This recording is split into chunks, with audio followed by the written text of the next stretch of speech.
नमस्कार छात्रों, आज हम हिंदी साहित्य के प्रथम प्रश्न पत्र जो काव्य का प्रश्न पत्र होता है उसके प्रश्नों को हमें कैसे हल करना है, आज हम उस पर बात कर रहे हैं। इससे पूर्व की जो वीडियो हमने बनाई थी उसमें व्याख्या खंड को कैसे हल करना होता है उस पर हमने बात की थी। आज हम प्रश्नों की बात कर रहे हैं। देखिए, प्रश्न हल करना, प्रश्न का उत्तर लिखना अपने आप में एक बहुत बड़ी कला है और उसको आप आसानी से तब और कर सकते हैं जब प्रश्न आपकी समझ में बहुत अच्छे से आ जाए।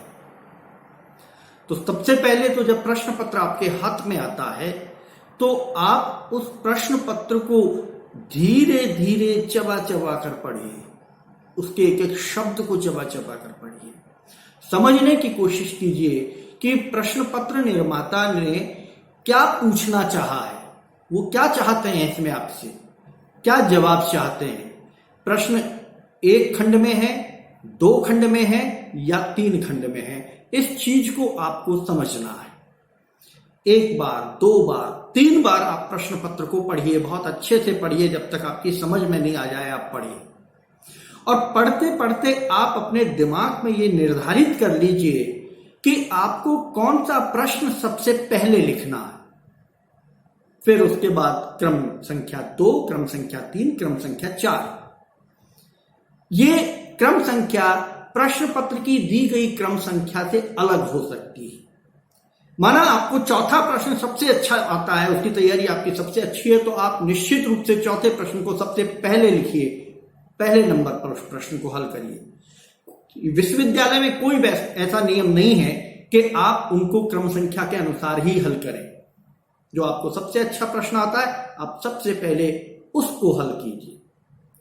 उससे होगा क्या कि हमें सबसे प्रारंभिक प्रश्न जब हम लिख रहे हैं तो हमारी लिखने की स्पीड बहुत स्लो होती है और मैटर हमारे पास बहुत ज्यादा होता है, क्योंकि वो प्रश्न हमारा सबसे अच्छा तैयार होता है, लिहाजा वो सबसे ज्यादा समय लेता है वो प्रश्न, और समय के साथ साथ वो सबसे अच्छा प्रश्न भी लिखा जाता है।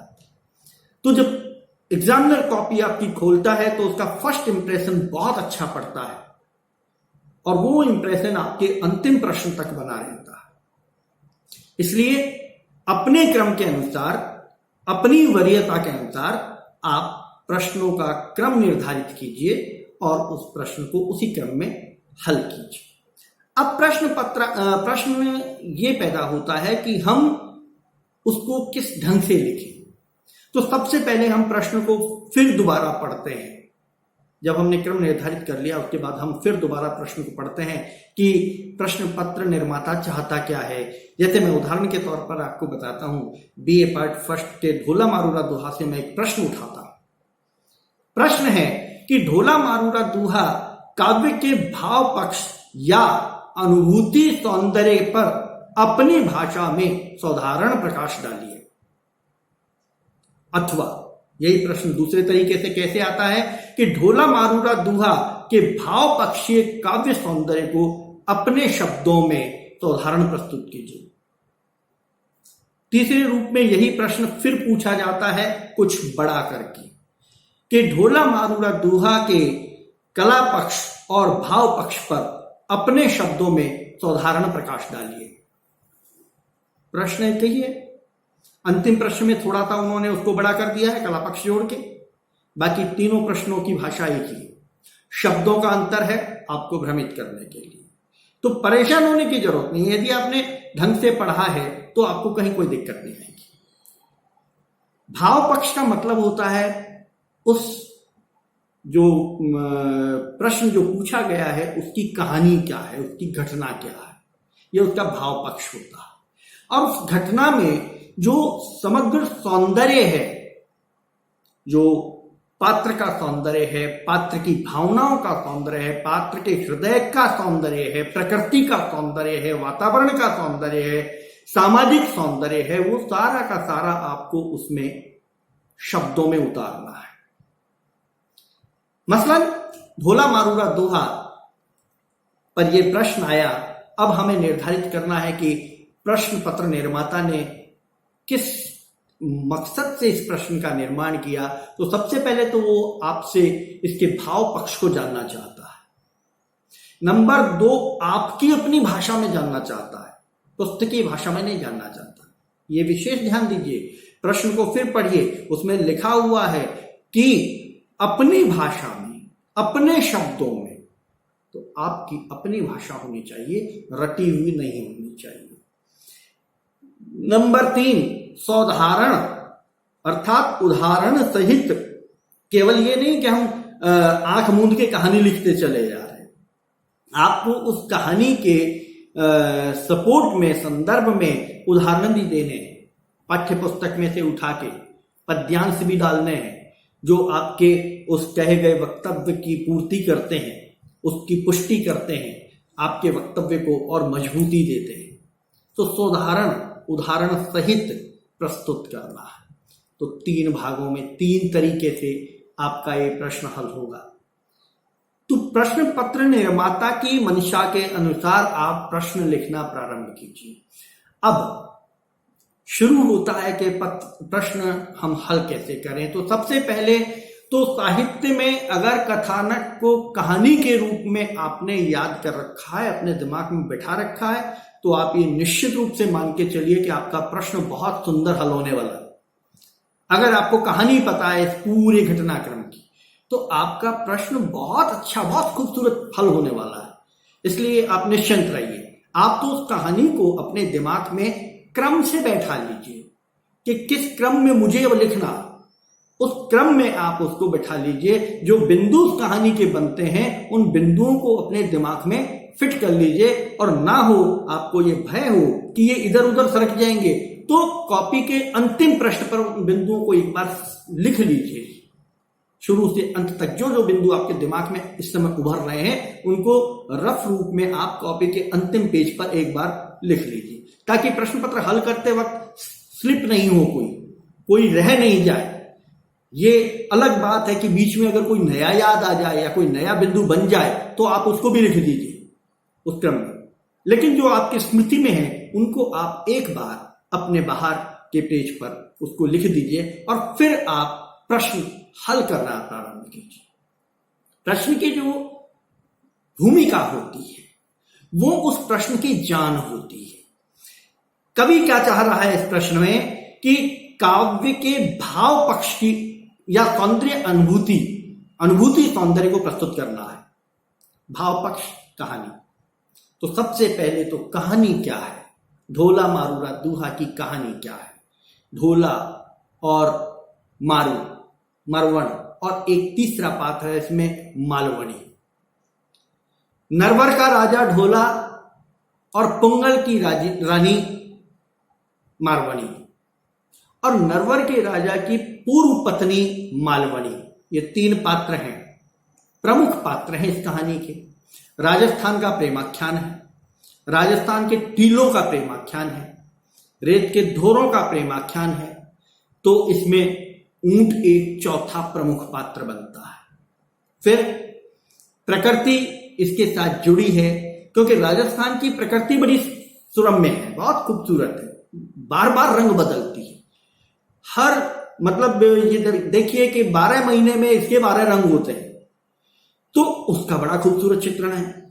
और अब उसमें प्रकृति में राजस्थान में पाए जाने वाले पशु पक्षियों का जो प्रेम के उद्दीपन का कारण बनते हैं, उनका बहुत खूबसूरत चित्रण है।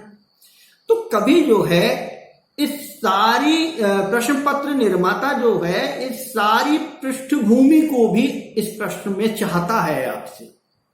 तो आप बड़े धैर्य से सबसे पहले संक्षेप में उसकी भूमिका में इसकी कहानी लिखिए, परिचय दीजिए कि ये कहानी है क्या, इसका भाव सौंदर्य है क्या, इस प्रेमाख्यान का महत्व है क्या, इसकी मार्मिकता क्या है, और कैसे इसका कवि ने बड़े खूबसूरत तरीके से, मार्मिक तरीके से इसका चित्रण किया है। ये आप प्रारंभिक 2 पैराग्राफ में इसको लिख दीजिए।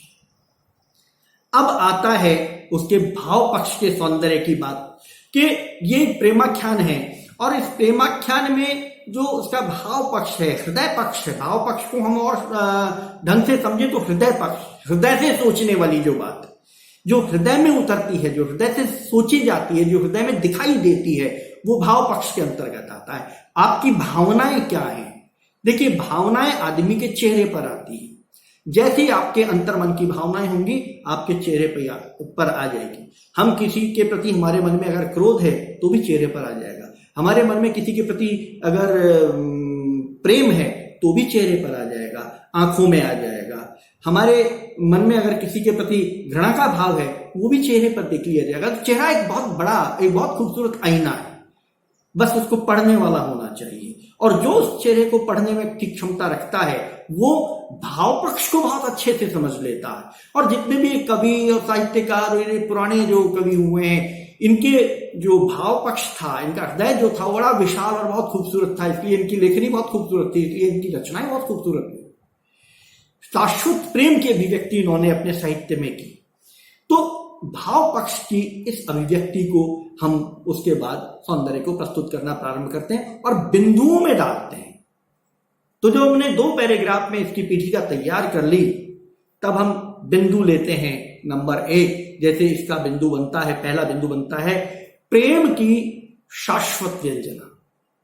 अब प्रेम तो अपने आप में ही शाश्वत है। प्रेम ईश्वर का रूप है। प्रत्येक जाति, प्रत्येक धर्म, प्रत्येक संप्रदाय में, प्रत्येक ग्रंथ में, चाहे वो वीर गाथा काल का हो, आदिकाल का हो, भक्ति काल का हो, रीति काल का हो, प्रेम को बहुत महत्व दिया गया है। और अगर हम निरपेक्ष भाव से सोचें कि सृष्टि में इसके अलावा और कुछ है भी नहीं, बाकी इसके रिएक्शन है, बाकी सब कुछ प्रेम के रिएक्शन है, तो मूल भाव जो है वो प्रेम है। तो प्रेम की शाश्वत अभिव्यंजना इस ग्रंथ का मूल है, हृदय है इस ग्रंथ की। तो हमें अब प्रथम बिंदु में यही लिखना है कि ढोला मारूरा दुहा की का जो मूल प्रतिपाद्य है वह प्रेम, शाश्वत प्रेम है, प्रेम व्यापार है। और प्रेम व्यापार में रागात्मकता होती है। प्रेम जो है, जो विस्तार चाहता है, प्रेम जो है भावनाएं चाहता है। तो यहां नायक जो है अपनी नायिका मरवणी से उसका अबोध अवस्था में विवाह हो जाता है। नायक जो है उसका मरवणी से, जो नरवर का राजा है मारू, ढोला जो है उसका मरवणी से अबोध अवस्था में विवाह हो जाता है, बाल अवस्था में विवाह हो जाता है। और पुराने समय में ऐसा होता था कि बचपन में विवाह हो गया और उसके बाद गौना बाद में होता था, जब वो युवा हो जाते थे। तो बचपन का विवाह था और यहां तक प्रथा थी कि थाली में बैठा के विवाह, बच्चे मतलब शिशु अवस्था में हैं, पैदा हुए हैं, छोटे छोटे हैं, गोद में, तो भी उनके माँ बाप थाली में उनको बिठा के और वो फेरे लेके उनका विवाह कर दिया करते थे। ये परंपरा हमारे राजस्थान में थी, पूरे देश में भी रही होगी अलग अलग रूपों में, लेकिन हमारे राजस्थान की ये परंपरा थी। और जब वो युवा हो जाते थे तब उनका विवाह विधिवत, उनका गौना होता था, तब वो ससुराल आना जाना उनका होता था। तो बाल्यावस्था में विवाह हो गया है मारू का, ढोला का मारू से, मरवणी से। अब जब वो बड़े हो गए हैं तो एक दिन ढोला के गांव से कोई मरवणी के गांव में जाता है, पुंगल में, नरवर से कोई पुंगल जाता है राहगीर, और वहां वो मरवणी को ढोला के युवावस्था के सौंदर्य का बखान करता है।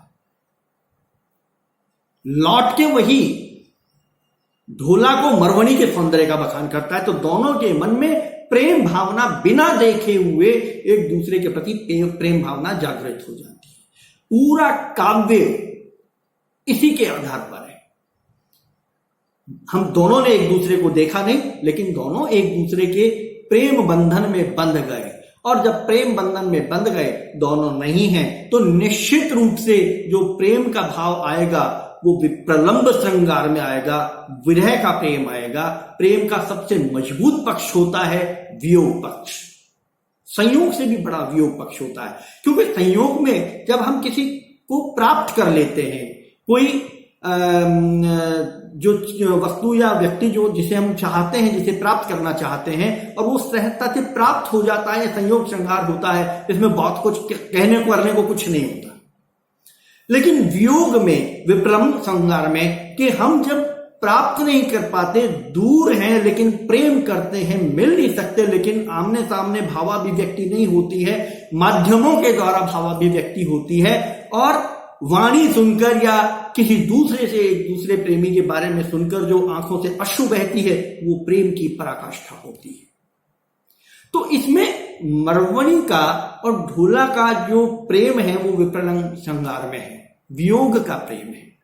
तो यहां पे हमें वियोग पक्ष को बड़ी मजबूती से, पहले तो प्रेम की शाश्वत अभिव्यंजना करनी है, फिर मजबूती से वियोग पक्ष को हमें प्रस्तुत करना है। तो इसके अंतर्गत जाके जब नरवर को और मारवणी को एक दूसरे के बारे में पता पड़ता है और प्रेम उनके अंतर्मन में उत्पन्न होता है, तब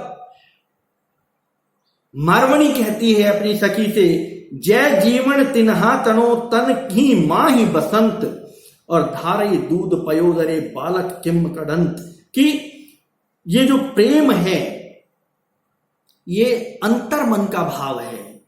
इस अंतर्मन को जब तक बाहर नहीं निकालेंगे, अभिव्यक्त नहीं करेंगे, तब तक इसका पता नहीं चलेगा।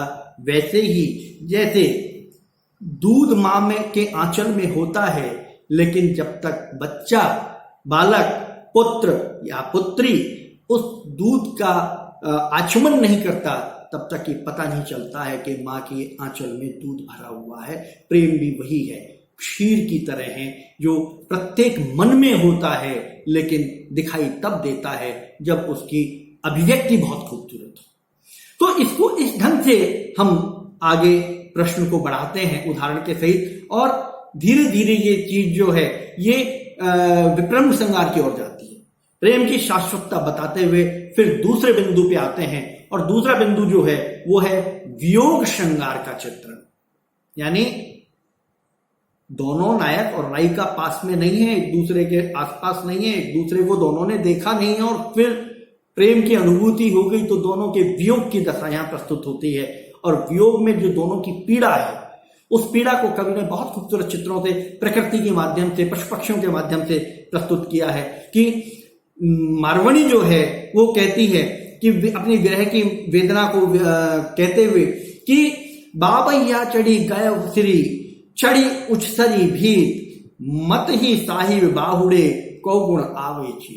बाबैया यानी पपैया पक्षी, राजस्थान का बहुत अच्छा, बहुत प्रचलित पक्षी है, बहुत छोटा सा पक्षी है, जो चंद्रमा को देखकर पीका पीका बोलता है, चंद्रमा से मोहब्बत करता है, चंद्रमा से प्रेम करता है, स्वाति नक्षत्र की बूंद पीता है, बाकी धरती का पानी नहीं पीता है।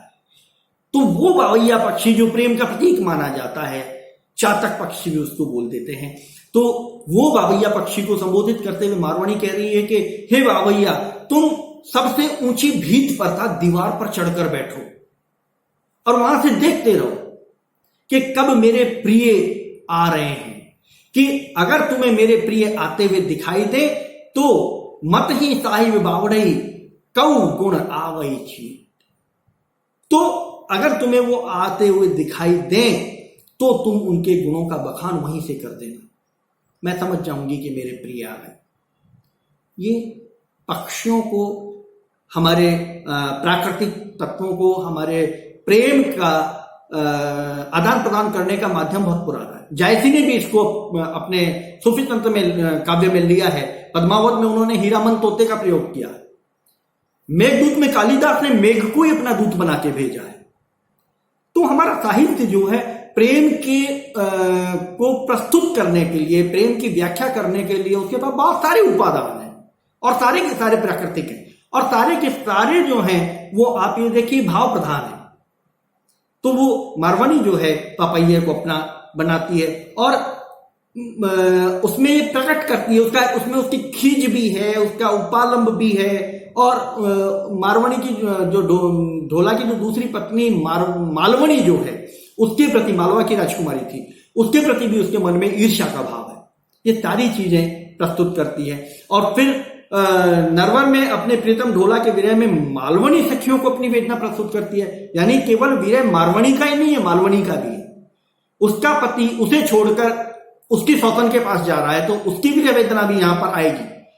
वो भी बहुत खूबसूरत शब्दों में स्पष्ट होती है कि ढोला चाले हे सखी बाजिया विरह निशान, कि हे सखी ढोला जो है वो अब जा रहा है अपनी प्रियसी से मिलने मुझे छोड़कर, और उसके जाने की दुंदुबियां बज गई हैं, उसके जाने के जो ढोल ताशे नगाड़े हैं वो बज गए हैं। पहले राजा महाराजा जब कहीं जाते थे तो उनके आगे जो दुंदुबियां बजती थी, नगाड़े बजते थे, वो बजते थे, वो प्रतीक होते थे कि वो जा रहे हैं और आ रहे हैं।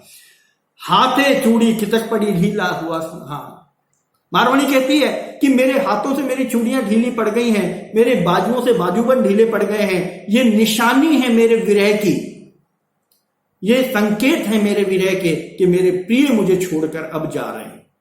कि जब ये शगुन शास्त्र में माना जाता है हमारे यहाँ पर कि भारतीय पद्धति में कि कुछ अच्छे और बुरे शगुन होते हैं जो हमें महसूस होते हैं जब अच्छा और बुरा कुछ होने वाला होता है। तो साहित्य में कवि ने बहुत खूबसूरत शब्दों में इस चीज को डाला। तो यहां मारवाणी का विरह, तो इस तरह से वियोग पक्ष को कवि ने बहुत खूबसूरत तरीके से प्रस्तुत किया। दूसरे बिंदु में हमें इसे बहुत विस्तार देना है, मैं बहुत संक्षेप में, क्योंकि वीडियो बहुत बड़ा हो जाएगा, मैं बहुत बड़े विस्तार में इसको आपको नहीं बता सकता, संकेत मैं आपको बता रहा हूं। और अगली वीडियो में हम एक एक विषय पर बात करेंगे, तब विस्तार से बात करेंगे।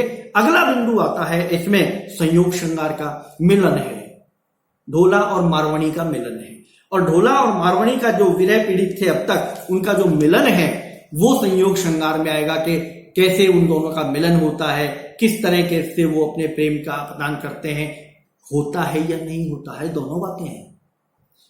ये एक संशय की बात है कि कैसे कैसे आगे कहानी बढ़ती है।